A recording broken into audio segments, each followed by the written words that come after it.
Praise the Lord. We're going to read Genesis chapter 32, 5 to 12. What was going on in the mind of Esau?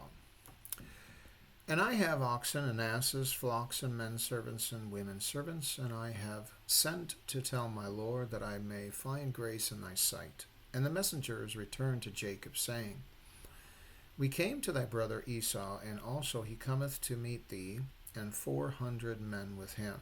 Then Jacob was greatly afraid and distressed, and he divided the people that was with him, and the flocks and herds and the camels into 2 bands. And he said, If Esau come to the one company and smite it, then the other company which is left shall escape. And Jacob said, O God of my father Abraham, and God of my father Isaac, the Lord which saidest unto me, Return unto thy country and to thy kindred, and I will deal well with thee. I am not worthy of the least of all the mercies and of all the truth which thou hast showed unto thy servant. For with my staff I passed over this Jordan, and now I am become 2 bands. Deliver me, I pray thee, from the hand of my brother, from the hand of Esau, for I fear him, lest he will come and smite me and the mother with the children. And thou saidest, I will surely do thee good, and make thy seed as the sand of the sea, which cannot be numbered for multitude. Again, reading verse number 5, it says, And I have oxen and asses, flocks and men servants and women servants, and I have sent to tell my Lord that I may find grace in thy sight. This message, of course, was for Esau. It was like stating to his brother that he had gained quite a lot while staying with Laban. It may have been that Esau had known that he was with Laban all that time, but the text does not provide to us the information that Esau knew where he was. The question would be, what did Isaac or Rebekah say to Esau where Jacob had gone? Furthermore, Jacob had never heard about the death of his mother, at least according to the text. No one from Isaac, a manservant, or anyone had mentioned anything to Jacob or had brought to him the news of her death. The Bible is silent about her death, even to the reader. We do not know anything about the time of her death. However, Isaac and Esau must have buried her in the same place where Abraham and Sarah were buried. Jacob might have sent his men servants to find out information from his dad, but he didn't want to let his brother Esau know where he was, just in case that he might track him down. However, upon his return, that is Jacob, had thought that time would have healed the anger that Esau had felt toward him, and that he might just allow him to come back in peace. Thus, the message was just telling him a little part of the fact that he was successful while he had been away in obtaining animals and other servants like an employer, but he had not mentioned the fact that he had married and had so many children. Verse 6 says, And the messengers returned to Jacob, saying, We came to thy brother Esau, and also he cometh to meet thee, and 400 men with him. Jacob had become so distressed at knowing that Esau was sending 400 men with him.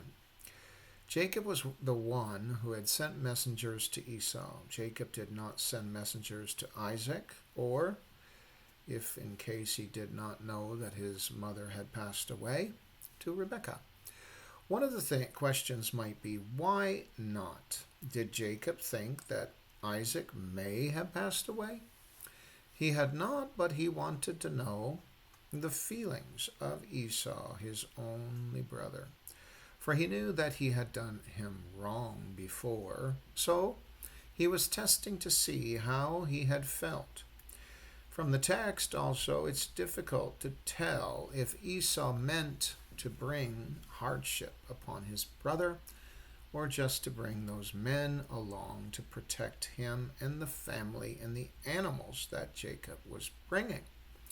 It's like a very big wall that could have surrounded Jacob's traveling family and make sure that nobody harms them. That could have been the real reason, but we don't know for sure, and neither did Jacob. The text leaves the reader with so many questions about Esau's knowledge of Jacob, such as whether he knew he was in Haran or Padan Aram, or where he had gone, sent away by his parents to find a wife, but he probably did not know the full story. Further, Jacob was protected, we can say, by God's hand, being so far from Esau. So he could do nothing, basically. And anyway, he didn't decide, at least Esau wasn't planning in his speech that he said before that Jacob had left, that he was waiting for his father to die, and that would be the day. So before that was not the time. The messengers had mentioned the fact that 400 men were coming as a sign. To Jacob, that is possibly a bad news for him, but I think that Jacob might not have said anything to his family members about what he had heard previously. He probably took it as though maybe, possibly, and hopefully Esau had changed. Though the messengers probably knew not the cause of the 400 men also coming with Esau, what they were coming for. It just seems so large a number of people, and the question would be why? What was Esau thinking at that time? What was the purpose of the 400 men? The messengers did not ask those types of questions. They just told Jacob that those 400 men were coming with Esau to meet Jacob. It would seem that brothers meeting after 20 years of being away from each other, this would be a heartfelt embrace. With tears and a time to discuss all that had passed away, all that had passed while away. However, with Jacob hearing the fact that 400 men were coming with Esau, this put Jacob into a really tight situation. What was he to do? He was extremely stressed out for his family. He thought that there was a possibility that Esau would slaughter all. Then, what would have come about with God's promise to Jacob's seed? Nevertheless, Jacob must have believed in the promises of God. But Jacob was not sure of Esau's character, nor his plans. It looked like there was trouble coming for sure. What else could it have been to have 400 men coming with Esau? What would anyone think of it, especially in the fact that he had known that Esau planned to kill him once Isaac died? Thus Jacob had finished dealing with Laban's men who were seeking him and dealing with the fact that he had accusations from Laban, trouble, shall we say, from those who had come to investigate his belongings, that he had not stolen anything, idols. Dealing with Laban and his men was enough for Jacob and the entire family. But then a brother, Esau, who beforehand was severely angry, and then coming with 400 men, knowing that Esau before had planned to kill Jacob, this was just not the situation that Jacob had wanted to be in.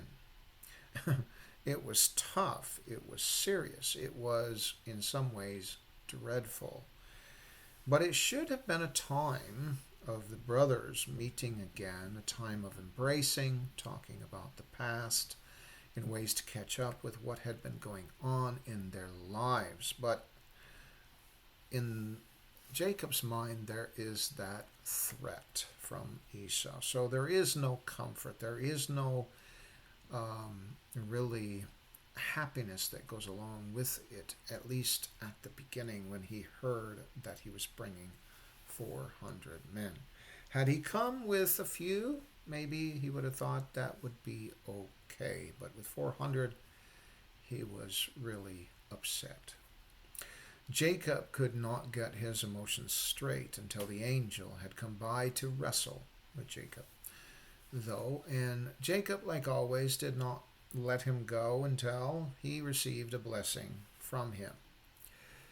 And it's not really within the text of whether or not Jacob knew this person. Why was he wrestling with him? To what intent was it? Did he feel like it was the Spirit of God that was leading him to continue to wrestle and try to win the wrestling match? Who was this person? What was he doing there? What value or what was the purpose? That's all in our minds, in the reader's mind, and could it have been that it was in Jacob's mind too? We don't really know. What was the reason? How did it start? Thus, when that happened, then Jacob probably, because the person had blessed him and did not say his name, he had a thought that he had seen God face to face. But I think that he had an assurance after that that everything would be fine with Esau's coming. Verse 7 says, Then Jacob was greatly afraid and distressed, and he divided the people that was with him and the flocks and the herds and the camels into two bands. Jacob, of course, was extremely afraid and distressed, as it says, due to his brother coming to do something with the 400 men. What is it? Jacob had no idea what he had planned, but in his perspective, he did not think that it looked that great. With so many armed men coming to meet his family members. The only thing that Jacob could do in all reality is begin to pray to God that his protection would be with him. There was really nothing else that he could do. Jacob had not really prepared his sons to fight, nor his manservants either, possibly.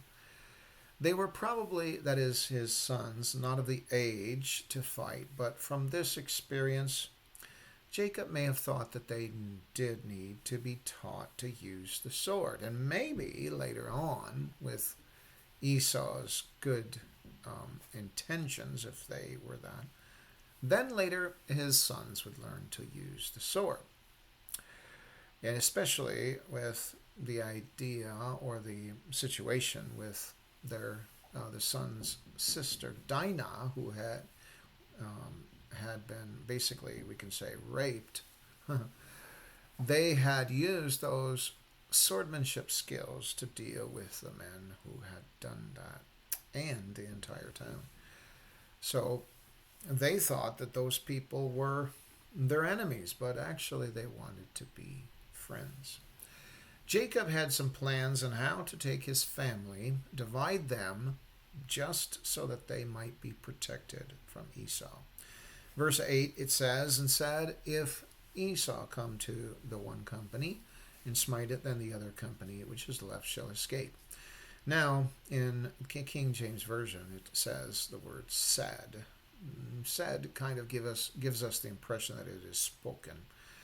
In other versions, there is the word thought. And so that was not really expressed out loud. So it is kind of, I think that Jacob did not say anything to anyone. I thought that it was only within his thoughts, that he kept it to himself so that he would not bring bad thoughts to his family either. So all the things that he was facing and concerning his brother, he kept to himself and did not share it with anybody else. If that were the case, then the family members would have freaked out probably.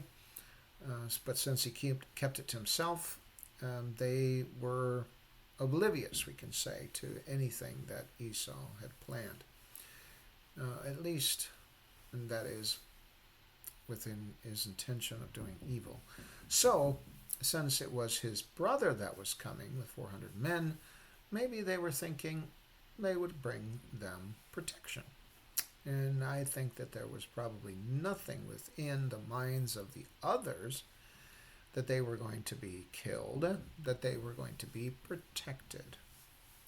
Jacob really could do nothing except face his brother Esau. So, on the one hand, you have Jacob's thoughts and his feelings concerning his brother, his distress, his anxiety, his fear. On the other hand, you have his family members who were probably very happy that his brother with 400 men are coming, because maybe they thought, well, we'll have some protection. Yet here Jacob is speaking, or at least it says that he said this, but I think that it was more of his own thoughts. Therefore, the others that were in the company, which he divided, if he had spoken this out, had known about the perplexity that Jacob had felt. But Jacob was a kind of person that seemed like he was an introvert. He kept a lot of things to himself. Even with his former employer, Laban, he didn't speak out and express his complaints only in the fact that when the final time of his getting married, married to the wrong lady, that was just too much. But the point with the wages being changed, it's a possibility he didn't say anything. So he was a person who kept things to himself. At least that's what we gather from the text. And with his situation with Esau, it's probably the same. And actually, it worked out for the best when he kept those things secret. As far as Esau is concerned, he does not know that Jacob had known about his intention earlier of planning to kill him, because he did not know that his mother had actually informed him of that matter, that he planned to kill Jacob when Isaac had died. But Isaac still was alive, even when Esau had come to see him again. Thus, according to the mind of Esau, he does not know that Jacob had known about his former intention. But it is possible that he did not say anything to any of his family members, any of his sons. According to Genesis 27:40, it says, "And by thy sword shalt thou live, and shalt serve thy brother. And it shall come to pass, when thou shalt have the dominion, that thou shalt break his yoke from off thy neck." According to Barnes's notes on the Bible, Esau had already learned how to fight with the sword, surrounding himself with others that were his followers, and had been known as a chieftain, like the one in charge. Thus, he may have always been surrounded by others who helped him fight. Thus, it may have been more so for Esau than any plan that Esau had against Jacob in bringing those people with him. For since he had lived by the sword, he had to have a fighting force so that he would not get caught without any backup.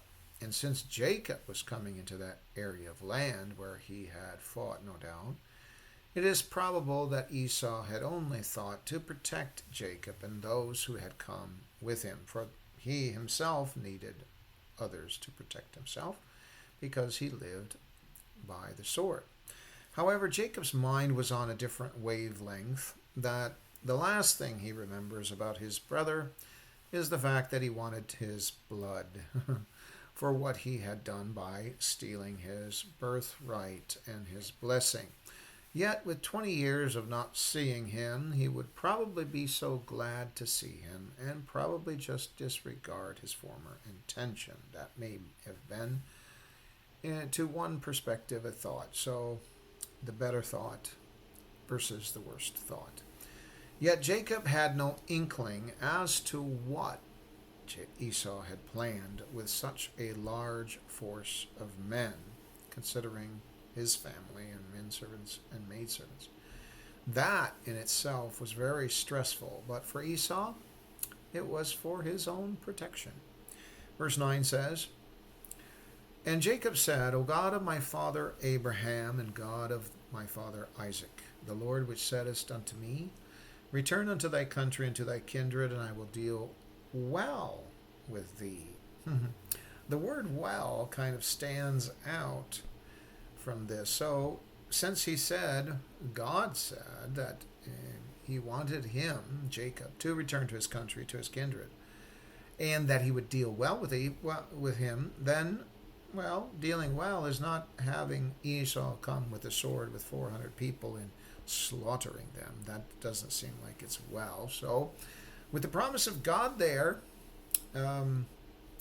he can trust in that promise, but still there was in the back of his mind a fearfulness and a dreadfulness of his brother Esau. Jacob then was in prayer to God for his brother Esau to detain him, we can say, from harming any of those that were his. When people that are of God are going through some hard times, the one, of course, we can turn to is Jesus. Jacob just knew him as the God of his grandfather, Abraham, and the God of his father, Isaac. Yet, at least, Jacob understood that when he had problems, he would turn to God for help and ask God in prayer to be the one to protect him and his family. With Abraham and Isaac, we do not see their lives being in a fix likened unto Jacob having to deal with Laban and Esau. Of course, Abraham and Isaac did have to deal with other kings whom they thought that might steal their wives and kill them. However, it doesn't seem to be as fearful, I suppose, of what Jacob had faced that particular day with his own brother. It might be that Abraham, Isaac, and Jacob had these thoughts of people killing them, and none of it was true. None of them wanted to kill them. That's what might have been the reality, but that was their thoughts. And so the enemy uses bad thoughts to try to oppress, try to bring fear to people, when in reality it might be just the opposite. They might want to bless them. They might want to really help them. As we all know and read, though, and possibly Jacob, no doubt, had read about, or not read, but heard the story of how Cain was really angry with his own brother Abel because he had received acceptance from God, but he had not received that same acceptance. So he planned to kill his brother Abel. Esau may have been, in the mind of Jacob, in that similar planning stage. At least he was 20 years previously.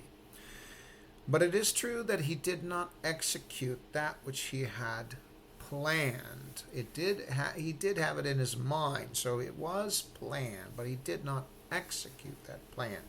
Different from Cain. Cain, he executed the plan. And for that, Jacob was relieved that he didn't. Of course, God's angels were protecting Jacob from Esau, if that had been his plan, but only God knows what was going through the mind of Esau. It could also be that the Spirit of God would touch the heart of Esau by means of Jacob's prayer to God.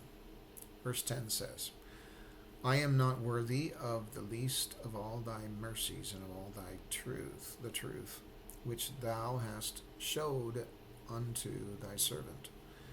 For with my staff I passed over this Jordan, and now am become two bands. What is very great about this part is that Jacob realized and pleaded with God, knowing that he was not worthy of a minute part of any of the mercies of the Lord God and of the truth which God had showed unto Jacob. Jacob, of course, was very blessed in that he had received the dream from the Lord in order to get the stronger cattle, while the weaker went to Laban. But that was instigated by the Lord God himself. With Esau, he had concocted that with Esau and had come out on top, but by deceiving his own father and by harming his own brother, stealing, one could say, his blessing. In retrospect, Jacob was probably at that moment thinking of why he had to do those things to his brother and to get him so angry. It was something that he had desired and was able to get that which he desired, but in a wrongful manner. Yet, with what purpose he did, he tried to protect the other groups from harm if Esau had come for that purpose. Verse 11 says, "Deliver me, I pray thee, from the hand of my brother, from the hand of Esau, for I fear him, lest he will come and smite me and the mother with the children."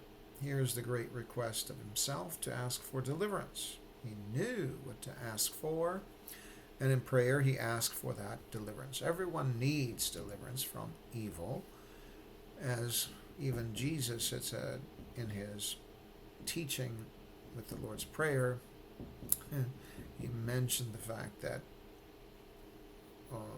to teach people to pray about that deliverance from evil. But sometimes, of course, that may come in the form of human beings that do evil against a person. Evil may come about from, for example, in our days, accidents or what have you, and so on. But evil may come about through other people too, and that could have been from his own family member. It was not really, though, in the hands of Esau to do so, for God was protecting Jacob and his family. God knew exactly what was in Esau's mind, and if it were for harm, God would have protected him in one way or another, because he had already prophesied about his future and future descendants. And so God could have advised him to go in a certain direction or something if Esau's mind and intention was different. However, God knew Esau would not seek to kill anyone at all, but that he was delighted in being able to meet his brother again and possibly use his 400 men to protect them. Verse 12 says, "And thou saidst, I will surely do thee good and make thy seed as the sand of the sea, which cannot be numbered for multitude." Jacob was reminding God of the promises that God had made to him and his seed, meaning that if Esau were to come and smite his family, how would his seed be as the sand of the sea in the future?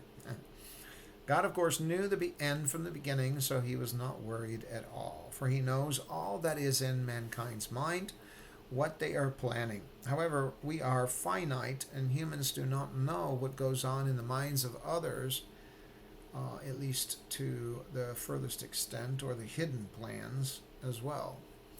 On the exterior, that which Jacob could see was that Esau may have been wishing to smite the family, but God knew exactly what was in Esau's mind. However, God watches mankind's reaction. He watched and knew Jacob's intention or a reaction. And sometimes he does not provide the thoughts of others to those who cry out to him. It is true that David had to run from Saul. But even though Saul wished to kill David, God did not allow it. In this case, if Esau wished to kill Jacob, God would have made it possible for Esau not to do so, by possibly doing the same things as he had done with David, brought him away from his grasp. God has all power within his own hands. Everything is in his hands. May God bless you today, in Jesus' name.